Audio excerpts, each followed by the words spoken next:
다음은 여수 관광 이슈로 넘어가 보도록 하겠습니다. 다 같이 자료 화면 보시겠습니다.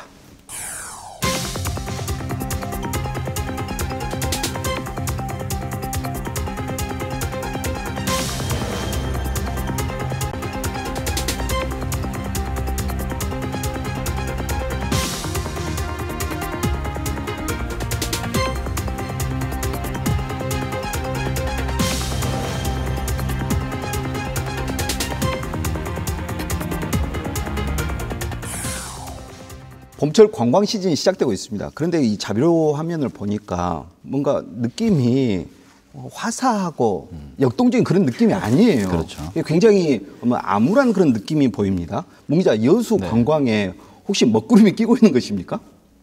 이제 지난해 여수 지역 관광객이 한 1,365만 명 정도인데 전년에 비해서 비교를 해보면 한 9.5% 정도 이제 감소를 했습니다. 작년 같은 경우 폭염이 심했고 또 연휴가 짧아서 관광객들이 감소한 거다. 즉 일시적인 현상일 수 있다. 이제 이렇게 설명을 했는데 올해 1, 2월 통계를 한번 봐보니까요. 관광객 수가 한 172만 명으로 실제로 회복 추세에 있긴 합니다. 근데 대신 여전히 관광업계는 지난해에 이어서 올해도 관광객 감소 현상이 이어지는 것 아니냐. 이제 이런 걱정은 하고 있더라고요. 사실 다들 아시겠습니다만은 여수 관광 중에 여러 아이템 가운데 또 대표적인 것이 여수 해양 케이블카입니다. 그게 이제 국내 최초였죠. 그래서 관광객이 많이 몰렸습니다. 그런데 지금은 이제 전국적으로 많아졌어요. 그게 경남 사천에도 있고요. 그다음에 이제 다음 달에는 목포에도 개장한다고 들었습니다. 여수 관광의 차별성이 부족하다는 이야기입니다. 이외에도 여수 관광을 위협하는 여러 요소가 있을 것 같습니다. 문 기자. 네. 그 자연 환경이나 방금 말씀하신 뭐 해상 케이블카 같은 관광 인프라, 그러니까 하드웨어적인 측면은 잘 갖춰져 있는데 여수만의 관광 브랜드, 뭐 정체성, 또 경쟁 전략 이런 소프트웨어적인 부분은 여전히 취약하다. 이런 분석들이 있고요. 그래서 전문가들은 다른 지자체가 관광 산업에 집중하고 또 그 지역의 관광 인프라가 확충되면 여수 지역 관광객은 썰물처럼 빠져나갈 수 있는 구조다. 이렇게 이제 지적을 하고 있습니다. 또 이제 예전부터 지적돼 왔던 건데 높은 물가, 또 일부 업체들의 바가지 요금, 그리고 부족한 서비스 이런 문제점 역시 여수 지역 관광 발전을 저해하는 요소로 꼽히고 있고요. 여기에 최근에 이제 여수 지역 관광업계가 주목하고 있는 게 대북 관광인데요. 남북 관계가 호전되면서 어쨌든 장기적으로는 대북 관광이 재개가 될 거고 실제로 그렇게 된다면 여수 지역 관광은 타격을 받을 수밖에 없다. 특히 수도권 관광객들을 많이 이제 뺏길 거다. 이런 걱정들을 하고 계신데 장기적으로는 분명 여수 지역 관광에 영향을 미치겠지만 대북 관광 같은 경우는 지역이나 인원이 그러니까 관광 코스나 참여할 수 있는 인원이 정해져 있어서 단기간에 큰 타격을 우려할 정도는 아니다. 이렇게 분석을 해서 현 시점에서는 이 대북 관광을 두고 우려에 대한 온도차가 분명히 존재하는 것 같긴 합니다. 문 기자의 분석을 들어보면 어찌되었건 여수 관광이 더 이상 꽃길만을 걷지는 않을 것이다. 그렇죠. 라는 분석이네요. 네. 지금까지 여수에 많은 관광객이 오셨습니다. 가보고 싶은 여수를 만드는 거 굉장히 중요합니다.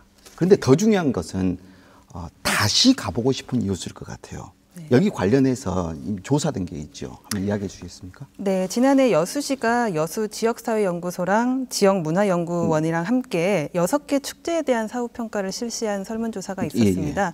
근데 그 축제가 뭐 거부선 축제나 영취산 진달래 축제, 뭐 향인원 축제 이런 것들이었는데요. 재미있는 게 지난해보다 고르게 높은 평가를 받았습니다. 그러니까 2017년보다 2018년 이 연구 결과가 소폭이지만 상승을 했습니다. 그러니까 만족도가 높아졌다는 얘기인데요. 만족도가 높아졌는데 관광객이 감소했다라는 거는 논리적으로 안 맞죠. 논리적으로 안 맞잖아요. 그래서 한번 자료를 찾아봤는데 이 관광객을 집계하는 기관이 따로 있습니다. 문화체육관광부 산하기관인데요. 한국관광문화연구원이라는 곳이 있습니다. 여기서 이제 관광객 통계를 집계를 하는데 조사 지점에 문제가 있는 것으로 약간 추측이 되는 부분이 있었는데요. 전남의 이 관광객을 조사하는 지점은 모두 340개 지점이 있습니다. 근데 이게 전국의 17개 시도 중에서 전남이 조사 지점이 가장 많습니다. 그리고 전남 중에서 가장 조사 지점이 많은 시는 여수시입니다. 아이고. 여수시는 33개 시점이 있는데요. 이게 서울을 따져보면요. 서울은 19개 지점이 있습니다. 그 부산은 10개 지점밖에 안 돼요. 그 조사 지점이 작다는 거는 그만큼 카운팅이 되는 관광객 수가 적다는 얘기가 되겠죠. 지난해 여수시의 지점이 변경이 있었습니다. 2016년, 2017년에 있었던 지점과 2018년 작년에 조사 지점이 바뀌었는데 이 2017년까지만 해도 이 엑스포 해양공원이잖아요. 거기 뭐 비호수조도 있고 스카이 타워도 있고 아쿠아플라넷이 몰려져 있는데 이게 각각 개별 지점으로 추산이 됐습니다. 그러니까 관광객이 와서 비고쇼만 보고 그냥 가시는 게 아니라 비고쇼도 보셨다가 아쿠아플라넷도 가고 할 수 있는데 이게 개별 인원으로 책정이 됐던 거죠. 그럼 전부 다 중복 카운팅이네요? 네, 중복 카운팅입니다. 그래서 조사 지점이 많으면은 관광객이 많다고 나올 수밖에 없는 거죠. 근데 지난해 이게 바뀌었습니다.